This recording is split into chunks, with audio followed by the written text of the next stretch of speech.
In this lesson, I'm going to show you how to conduct an SQL injection. Now, for the exam, you are not going to be expected to use any of the tools I'm about to show you, and this is just for your education and awareness of how easy it is for an attacker to perform an SQL injection, so you can understand why it's so important to use input validation and input sanitization to prevent an SQL injection from occurring. Now, as I go through this demonstration, I want you to focus just on the idea of what is being done and not the specific tools or commands that I'm using, because all of these are things you will learn about if you go on to Pentest Plus later on in the future. All right, let's go ahead and get started. So to begin this SQL injection, we first need an SQL injection vulnerable website or database. And so on the left of my screen, you can see the Damn Vulnerable Web App version 1.0.7, which is being run inside the Metasploitable 2 virtual machine. My colleague machine is going to make a connection to it, which I've done here, to be able to access this website. Now, the way this form works is if you put in a user ID, for instance, record number 2, and hit submit, back will pop up the first and last name of the person. That's all this database interaction is doing for us.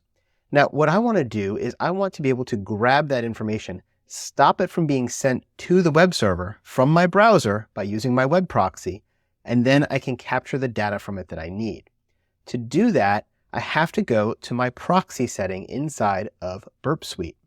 And right now you can see my intercept is on. Now I need to configure my web browser to actually use that proxy. So I'm going to go down to my preferences. And from preferences, we're going to go to advanced, click on network, and then click on settings under connection. From here, we can set up the manual proxy, and I'm going to use the localhost 127.0.0.1 on port 8080. This will tell it to use my Burp Suite tool. So if I go ahead and close that, now if I go in and say I want to get record number 3, notice when I submit it, I don't get the answer back in my web browser because my web browser hasn't actually made a connection to the web server that's going to give me that information. Instead, it sent it to the right over to Burp Suite, which has captured it. And notice that Burp Suite now has that cookie information that I need. It tells me the security level, it tells me the PHP session ID, and I'm going to be able to use that as part of my attack against this web server.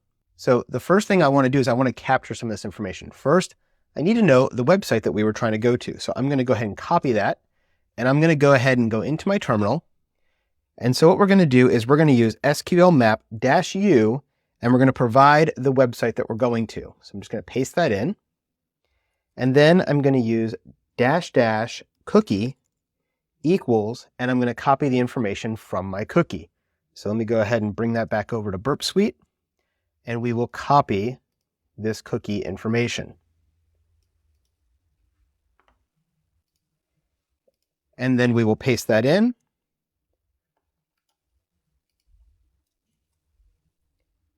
And from there, we're going to go ahead and hit enter.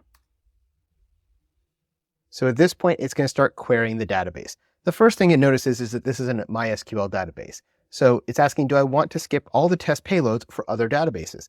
And in this case, we're going to just use the default of yes. And it's going to say, do you want to include all of the tests from MySQL? And we'll go ahead and say yes. And it's going to go through and start querying that database and trying to do different injections. So you'll notice here that it is trying to do different testing based on the version of MySQL, trying to do things that are stack queries and other errors to figure out what this is vulnerable to. So now it finds that it found an ID parameter that was vulnerable. That said ID equals 2 or ID equals 3. Do we want to keep testing others? We'll go ahead and say no, because we already found a way into this database. And now we're going to see everything that it found. So if I go ahead and scroll up a little bit,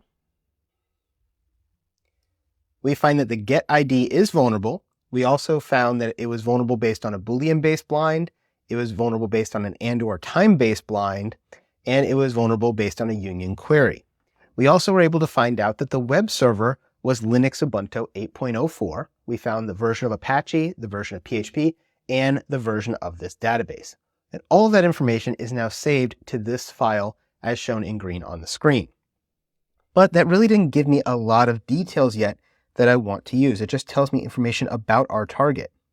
And so now what I want to do is I want to enumerate the databases. So I'm going to add a --dbs at the end and hit enter.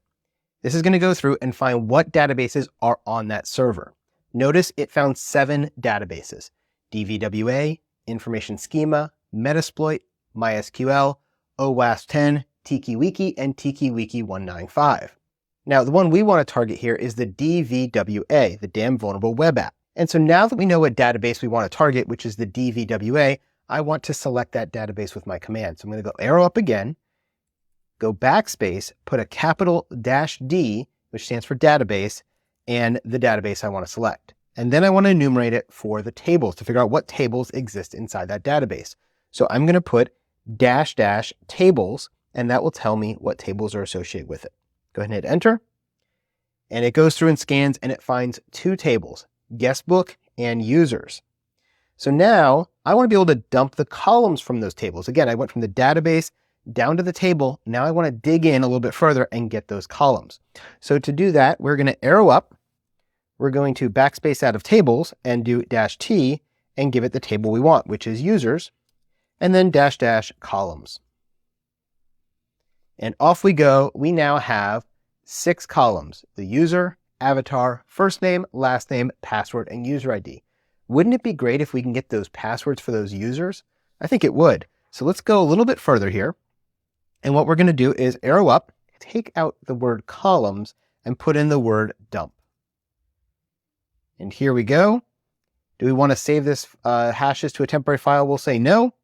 And what it's doing is it's grabbing any password hashes from the password column, and it's going to attempt to do a dictionary attack to crack them. And then we're just going to go ahead and use the standard default dictionary of number 1. And we want to use common suffixes. No, we're just going to use the default things.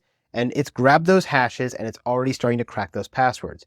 Notice that I already have a password for Charlie, and ABC1, and password, and let me in. And here it is on the screen.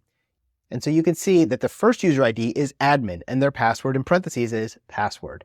The second user is Gordon B, and his password was ABC123. The third username was 1337, and their password was Charlie. The fourth was Pablo with let me in, and the fifth was Smitty with password. Again, these were all very simple passwords and easy to crack, but you can see the power of an SQL injection. We can interact directly with that database because we've been able to break through the PHP front end and be able to inject into the database and get information back that we shouldn't be able to get back. And because SQL Map is such an easy to use program, it makes our injections very automated and very easy to use.